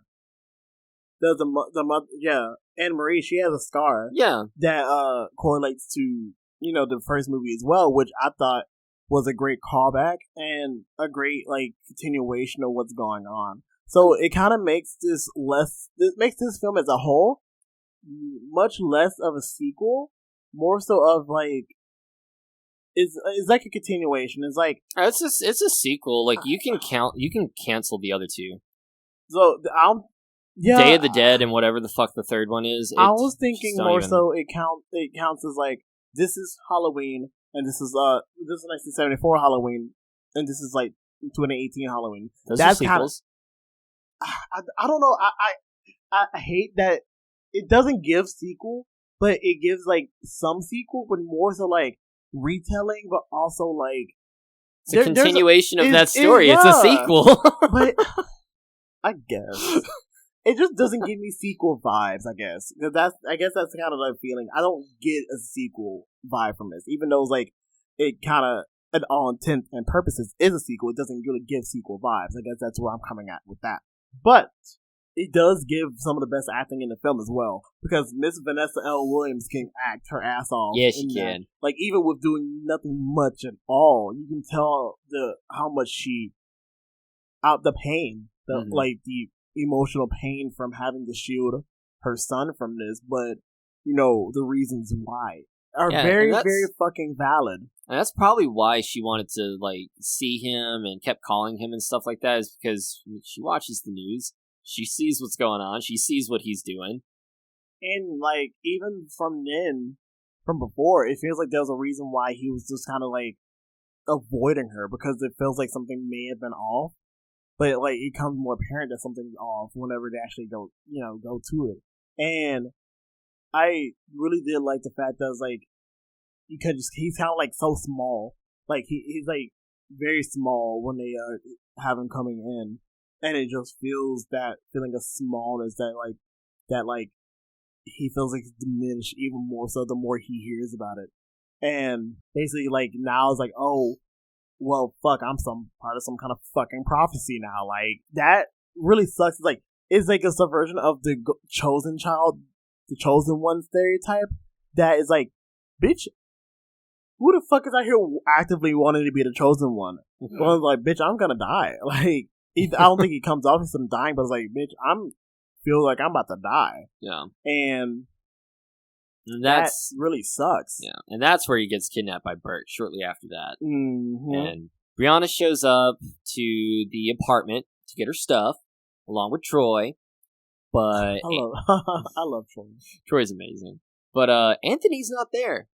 And that leaves Brianna a little worried because, again, she loves him. I don't know. Their chemistry is so good together. Even though they're so cute together. Even though he's a little bit cuckoo for Cocoa Puffs, there's Anthony in there somewhere. Yeah, so she calls around. No one knows where he is, and she's like kind of racking her head where he might be. And that's when she realizes that the pen she's been using is from Burke's laundry. And she's like, okay, he mentioned Burke before. I'm gonna go see if he's there. And yeah, he's there, all right. And Burke kidnaps her. And then we go into the third act because, like, that you can tell that was the third act right there. That was the third act, man. I hate Burke's plan. I hate that he became the twist villain so much. So this is the moment we've been waiting on. This is the moment I've been waiting on. I hate because they could have done it without him being the twist villain. Everything they accomplished at the end of the film, they could have done without him being the twist villain. I get it. I get he wants to revitalize Candyman. He wants to bring his history back. He wants to, because the whole idea is that they're bulldozing and getting rid of the Candyman mythos. Therefore, they're getting rid of Cabrini Green. He doesn't want that. So he's trying to recreate the Candyman mythos using Anthony. I get it. I hate it so much. Because, like, they could have done this easily. Anthony was already fucking doing it. They didn't need... Burke could have been such a cool old wise man that, like, tries to help Brianna at the end and gets, like, a noble death. They could have made him such a good protagonist character. Instead, they made him this crazy little psychopath at the end, and I hate it so much. Honestly, like, does it really surprise you, though, that they did that? Because the way that they hammered in the connection to Candyman that he has, I feel like that was like expected. No, I thought he was going to try and kill Candyman. Like, he could see Anthony turning into Candyman and wanted to eradicate it. That's what I was hoping for, at least. You know, this is a DaCOSTA Jordan Peele production. You know damn well that was not gonna happen. I really wish he would have tried or something other than being the twist villain. It probably would have happened if it wasn't for the fact that Jordan Peele was involved in this film. I think that's a Jordan Peeleism right there. I hate it so much. Like, he did not need to be the twist villain. Because I'm telling you, like, you take that part out. You take him cutting the hand off and everything. The hand could have rotten away and fucking he puts... I don't know, maybe something. That hand was already rotten. Exactly. But, Anthony could have transferred into the Candyman role so organically. But they just fucking had to make it where someone else is causing the protagonist to have this tragic ending. I hate that. I just think... Hate it so much! I think it worked. I thought it worked because... You can tell that because of, you know, the Candyman experience that Burke had, it almost kind of like it models after him. It models after, you know, Sherman. Because he wears everything that, you know, this iteration is wearing is similar to what Sherman wore. Well, it's the same that everyone's wearing. Tony Todd was the same. You have to have the same thing. Even he's saying it while he's doing it is like some things you have to keep the same. Like the hook, the coat. Yeah, like, of course the hook is going to be the same. I just felt like it's still, like, widely modeled after, you know, what Sherman was. He's trying to bring that history back. He's trying to allow that history not to die, is the whole concept that I kind of get from it. Okay, yeah. I also thought that it was like, I think he was there to expedite the process. Like, he was tired. Like, oh, you're tired of waiting on all of this to happen organically. So I was like, fuck it. It was kind of like a fuck it, I'll do it myself kind of thing. Oh, but I hate it so much. I can see why you hate it. I can see why it works. I can see why you hate it. But it just adds on to basically just like saying that, oh yeah, he just wants to be the catalyst. I would say he doesn't want to be the catalyst. I think he wants it so badly that he was willing to just do whatever he needed to do because everything was already set in place.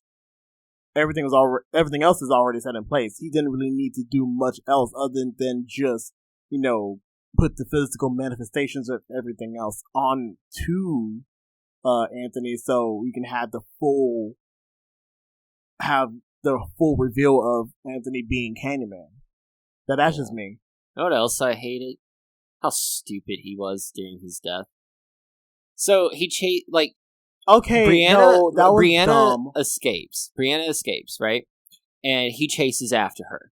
Well, he thinks he's caught up to her, but he can't find her anywhere. And she ends up behind him, but she has a heavy, she tries to strike him with something heavy. But it's so heavy she can't lift it. And he turns around and he goes, ha ha! Literally fucking says, ha ha! And that gives her plenty of opportunity to stab him in the face. I think at that point he was already cuckoo for Cocoa Puffs. Because I think he already got stabbed with the pin, too? Yeah. Well, no, that was the end. She attacks him in the tunnel. He gets pin, blood. Right? Maybe, I don't know, but it's not known because it's dark. Because it's it looks like he got stabbed because he already had blood coming out of his mouth. He did have blood, yeah. It already come out of his mouth and from... But it was dark in the tunnel, it was a center spot, so I was just assuming that she already attacked him once and was all bitch, what the fuck? Yeah, but I mean, literally, you have your opportunity to kill her right there. And you're just, what you do is, aha. I just think he was cuckoo. At that point, he was cuckoo for Cocoa Puffs. But again, that makes no sense because he wasn't cuckoo the entire movie. He just all of a sudden became cuckoo at the very final part. That's what we like to call lying and acting.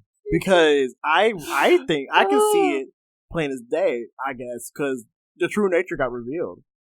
I think his true nature got revealed right there. And I do agree that it wasn't the best form of death. There was way more that he could have done to if he wanted to to get Brianna to get got. But I just thought she went in for the kill. She's all I mean, don't get me wrong. I thought it was very gratifying seeing her just repeatedly stabbing him in the face. And I thought that was great. But I hate how stupid he was to get stabbed in the face. Yeah, that was just dumb. You had your opportunity, man, and you dropped the ball. And come on. I guess the part that made it even funnier though was the part where Anthony comes in and is I think he's dead.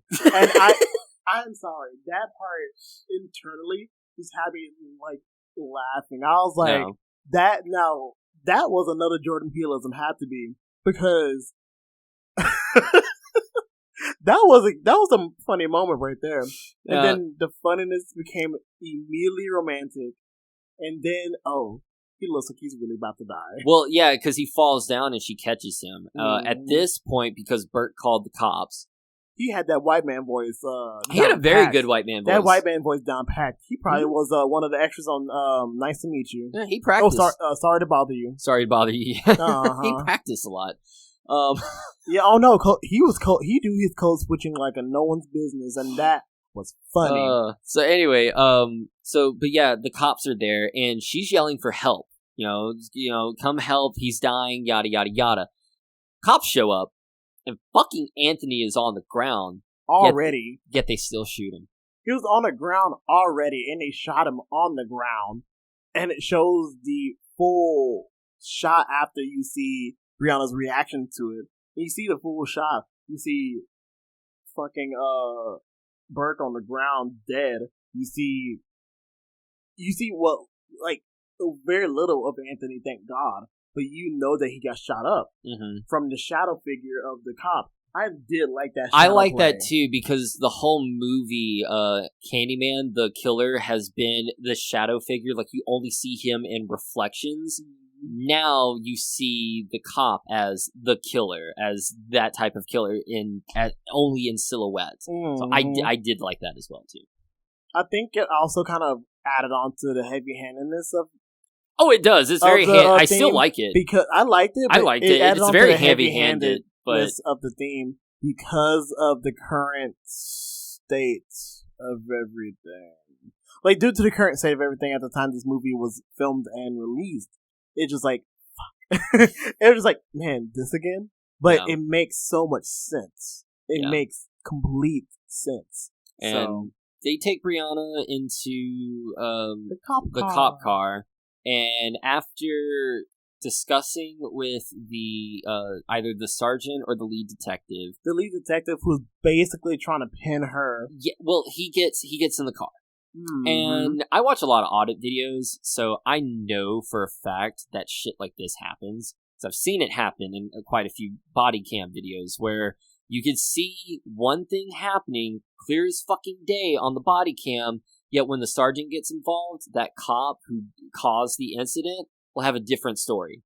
He will swing it in a way where he did the right thing. I've seen quite a few of those fucking videos, so people will probably watch this movie and go, okay, that's a little far-fetched. It may be a little, like a tad bit over the top, but shit like this does fucking happen. This made this whole last scene gratifying. Like, oh god, yes.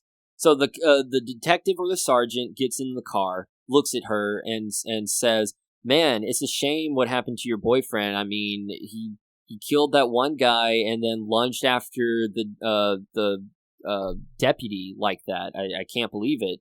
And she's like, "Are you serious? That is not what happened." I mean, like, she doesn't speak, which I'm so proud of her. Holding her right to remain silent. So fucking proud of that. And he's like, "I mean, that is one story that happened. I heard another one where you were his accomplice. So what's it gonna be?" It's like, dude, you piece of fucking shit. Oh my god, I'm so glad that she's like, "Hey, tell you what, I'll say anything you want me to say. Just let me look at myself in the mirror." He's like, "Okay, weird, but alright." And then we finally get the thing that we all been waiting for this whole movie. We have Bree playing the game, saying Candyman 5 times. Candyman. We're not doing this. Candyman. I hate you. Anyway. Candyman. Oh, I hate you so fucking much. We're not...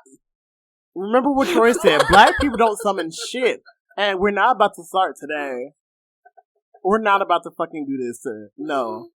Like, we're not about to fucking do this. No. Anyway, old boy comes out and, like, basically makes a fucking confetti, blood, splattering mess out of everything. And we have the best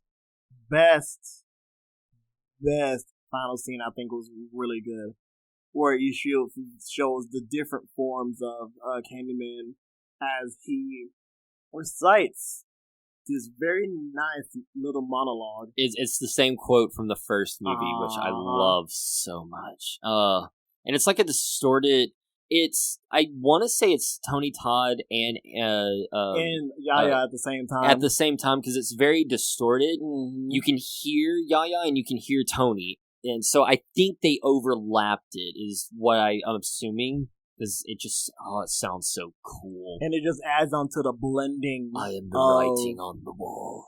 It's like goes into the blending, the fusion of Tony Todd's iteration and Yaya's iteration, and just in a great way possible. And then she inexplicably gets out the car and starts the door opens. The door opens, yeah, because it doesn't open from the inside. Like, even if she was uncuffed and she could reach, it doesn't open from the inside. That's not how cop cars work. So someone or something opened the door for her to escape. I say inexplicably. And she runs over to the final detective, because all the other cops are dead. That final detective is being held up against the wall and gutted by Candyman. And he turns around, and it's Tony fucking Todd.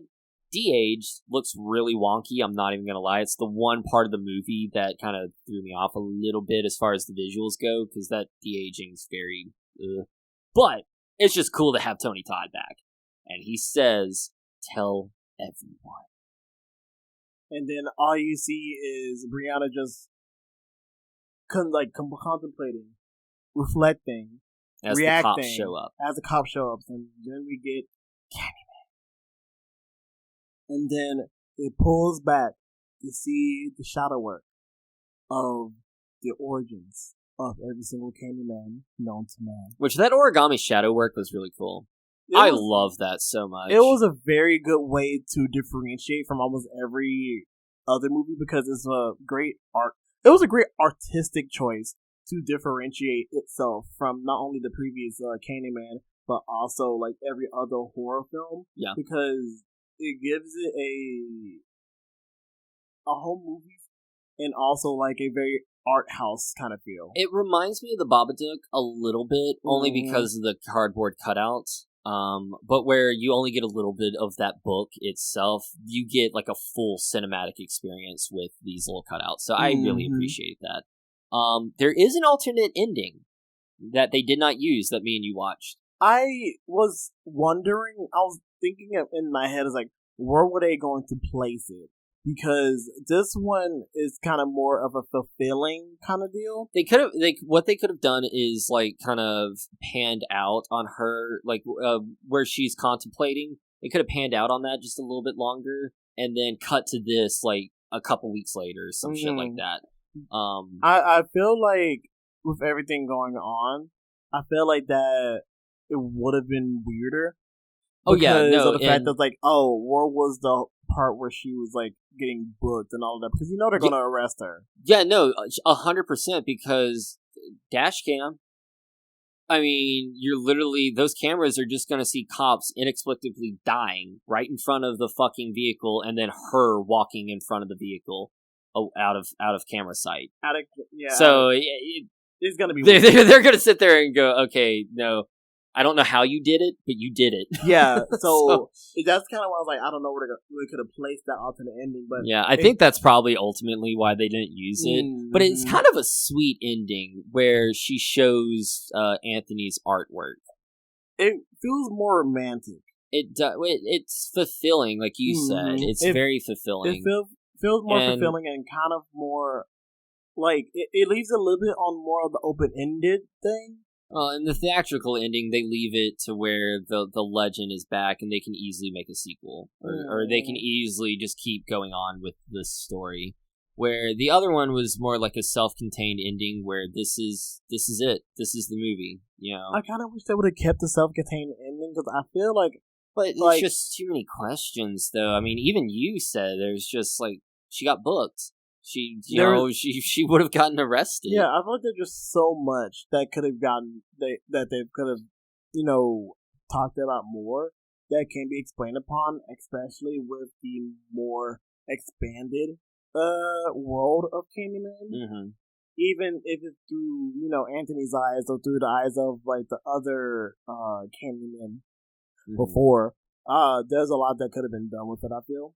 But I like that this is back to being an urban legend. Like, it exists now. It's, again, murder sells, so cops or news outlets are going to talk about this for ages. Mm-hmm. So it's going to spread across the country. So they can easily do another sequel to this where Candyman basically has gone nationwide. And especially with the advent of the internet, it can really go international instead of just like being kept to just Cabrini Green. Yeah, so I don't know. I kind of like I much prefer the theatrical ending. I think the alternate ending's sweet. I think it's very sweet. Like, honestly, like having people look at his art and there's no dialogue whatsoever. It's just you got the somber music playing in the background, and it's just people appreciating his art for what it is, rather than judging like we saw the first time. And I think added aspect of like, since he's not there to really defend himself, it gives more of a tribute, which kind of lightens the load, you can say, of emotional burdens when it comes to that kind of stuff. Because if you're looking at someone's work that they recently passed, you're kind of more likely to, look into the good of it. Especially if it's like, someone that, was on just rising up, just starting, had their, career tragically cut short. He kind of looks at more fondly. So I think that alternate ending would have preyed on that a little bit more. Yeah, like I said, it's very sweet. It is very, very sweet. But I think in the context of this self-contained story that it is, the theatrical ending is the better one. Mm-hmm. So yeah, that is Candyman. 2021 Nia DaCosta film. What, Jay? I guess my final thoughts on this is that it's a very solid film.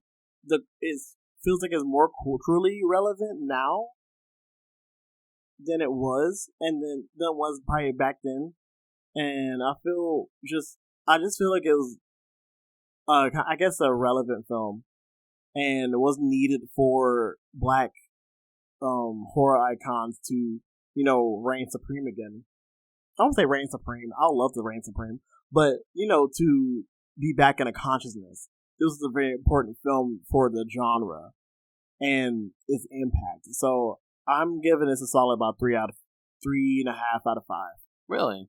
Yeah, because you can tell that there was a bit of problems with it, but the problems that I have with it honestly kind of got alleviated by the fact that the great acting and the cultural impact of this film, of Candyman in general, it kind of makes up for it. So that's why I give it a solid 3.5. I am going to just praise the acting, because I really do think the acting was well done. Other than the high school scene, but whatever. I don't care. I don't think the acting was that bad. It was not. It wasn't that bad. It was more so as compared to everything else, it just kind of pales. But it doesn't really matter in the grand scheme of things, because everyone else did amazing. Especially with Tony Todd reprising his role, and Vanessa L. Williams reprising hers, and having a good addition to the mythos in the form of Bree and Anthony. Yeah, I don't know. To me, it's a little weird that you ranked it that low. Because honestly, I thought you liked it more than me. Oh, I do. I liked it a lot, and but I'm like it a lot. I'm giving it a 4. I really think I love the first one. The first one is up there with one of my favorite horror movies of all time. It's a classic, in my opinion. It's a 5 stars, hand down. So I really like Candyman mythos as a whole. Nia DaCosta really makes this movie for me. Because again, I did have problems with the heavy-handedness at first. I still have a few grievances, but it's not nearly as bad. And I fucking hate Burke. I hate the whole idea of Burke at the end, honestly. But the directing, the visuals, and the acting, like you said, the acting, and just the overall tone of the film, the way things are done, the kills and everything, very, very solid little film. I'm definitely giving it 4 stars. I do think the kills are on Halloween level. There's not that many. No, they're of better them. than Halloween. I think they're Halloween. Iconicness. I guess, because Halloween is more just brute force, this force of nature you can't stop destroying you, but in physical form.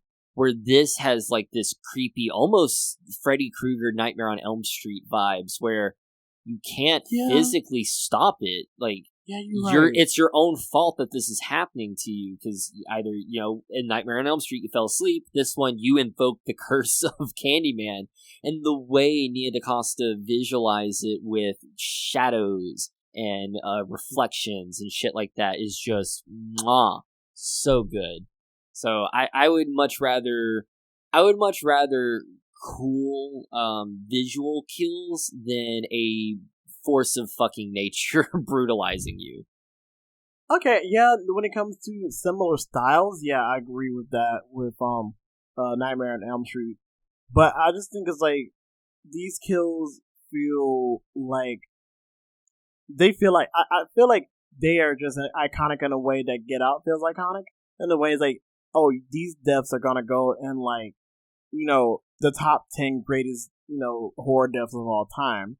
That's kind of how I feel about it. It was especially with the critic's death and the Clive's death. I really think I lied. I think I like the high school children's deaths more, even though you don't really see it as much. I like those deaths more because of the way they were shot.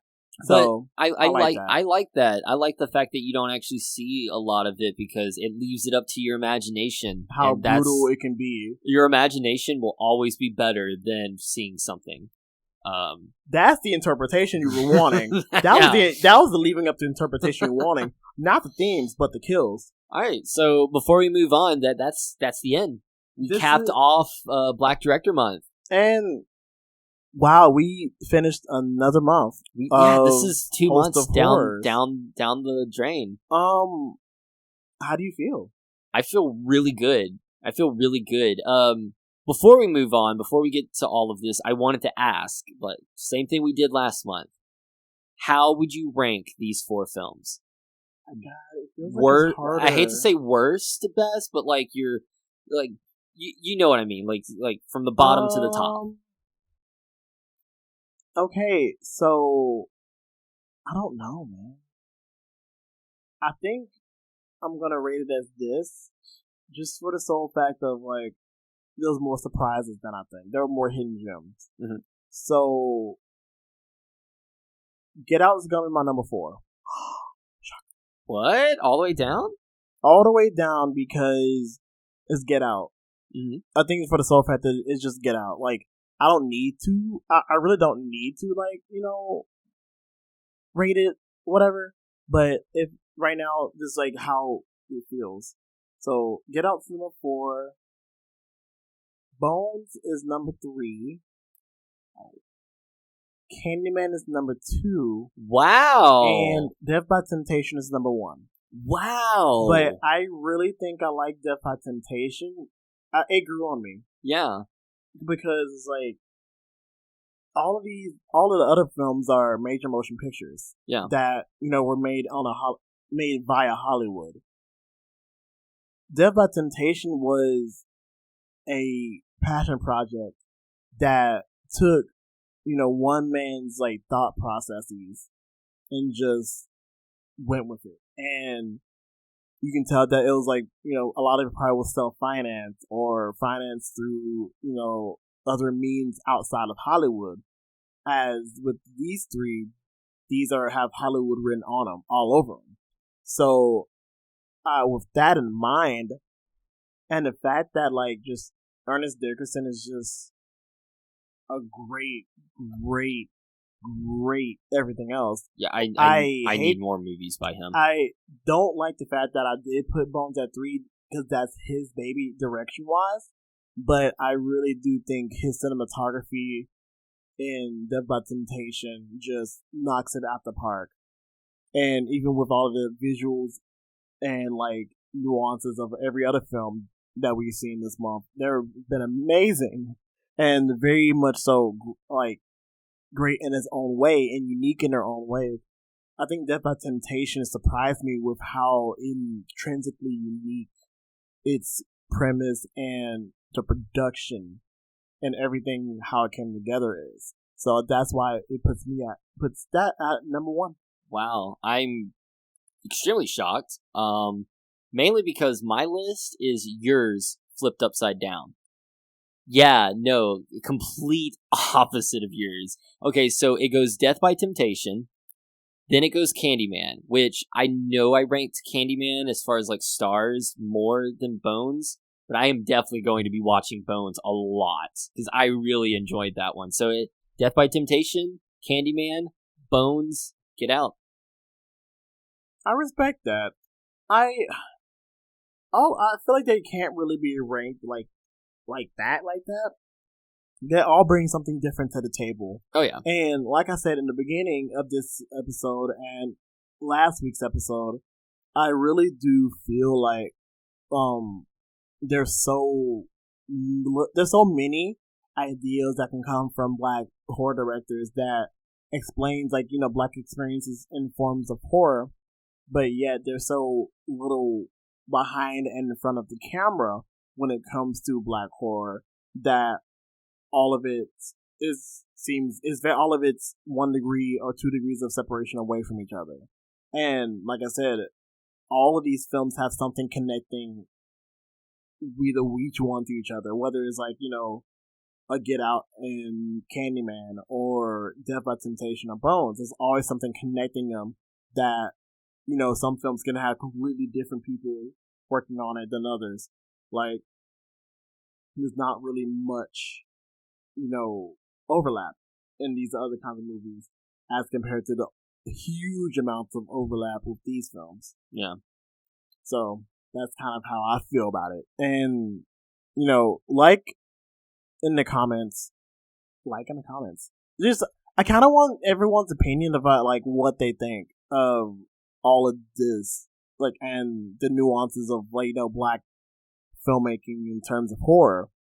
And I think it's a great conversation that can be had, and a great, you know, conversation starter, and, you know, it can lead into other, you know, marginalized voices in film, and especially in horror. Mm-hmm. And yeah, so what you think? Yeah, everything you said. I have no thoughts. Like, mine's solely just based off personal opinion. Like, it, again, I'm not a critic. It's my personal opinion. Like, Death by Temptation, I thought was gorgeously shot. I love the way it looks. I genuinely do. Mm. And I love, like, the campy kind of 70s blaxploitation feel that it gives, but I just think the other ones are a little bit better. I think the directing and visual style and the kills of Candyman's better than Death by Temptation. I think Bones is a lot more fun than Candyman, and I just think Get Out's a fucking masterpiece. So, yeah, like, there's nothing, I can't fault Get Out. Like, there's hardly anything wrong with it, if yeah, there is I can't, anything. I'm not gonna fault it. This is based off, like, I feel like just getting the ultimate nuances, I guess. Yeah. Also my personal opinion, but like I said, I'm a sucker for passion projects. Mm-hmm. And yeah, I mean, yeah, everybody has the right to be wrong, so everyone's got their own opinion. You just call me wrong. I still called myself wrong. Okay. But this will lead into our next month, our third month in this thing. Holy Jay, crap. we're on 3 months. We're on man, this is crazy. We're on month 3 of, as of recording, we are reaching about over 600 views. Woo! And it's really cool just to see. I don't know what got our 13 Ghosts videos to just get locked into the algorithm, but that video has been blowing up, followed by Woman in Black, and I'm just excited for what other videos is gonna get you know, blown into the ether and just get circulated by the algorithm. Yeah. So, but yeah, we're moving on to month 3, which, in honor of Women Pride. History. Yeah. Women Pride Month? It's Women's History Month, baby. It's Women's History Month? Yeah, Women's History. Women Pride, Women's History. You can be proudful to be a woman. You're right. So, we're going to have awesome female-led movies. Female directed. Every movie that we'll be discussing next month will be directed by a woman. Woo! So, until then, I'm so happy for this to just have this ball rolling. Yeah. And I am happy for everyone I'm thankful for everyone listening in, tuning in each week to hear us bumble on for hours and hours about, you know, horror movies and stuff. And, you know, for all the people that follow us on our social medias, all the people that listen on Spotify or Apple Podcasts or Google Podcasts, I'm once again truly, truly thankful for y'all. Oh, yeah. Keep on with this. Oh, yeah. And if you like what you're hearing, please, if you're on YouTube, hit that subscribe button, hit the bell notification. We have videos of our entire Host of Horror playlist. We also have a bunch of parking lot reviews where me and Jay watch a bunch of stuff and just give our little thoughts real fast. And like he said, we're on Apple, we're on Spotify, we're on something called Stitcher. We have all the social medias. You cannot miss us. Please check us out. Except for TikTok. Except for TikTok, because fuck TikTok. That's too young for me. Way too young for me. I thought Twitter was young for me, and now they have a TikTok. I miss Vine! But yeah, so join us next week as we will be discussing A Girl Walks Home Alone at Night. It is an Iranian film directed by Anna Lily Amirpour? I'm going to say Amirpour. So, yeah, join us next week. And until then, I have been Heath. And I have been Jay. You have been listening to Host of Horrors. Happy Black History Month, y'all.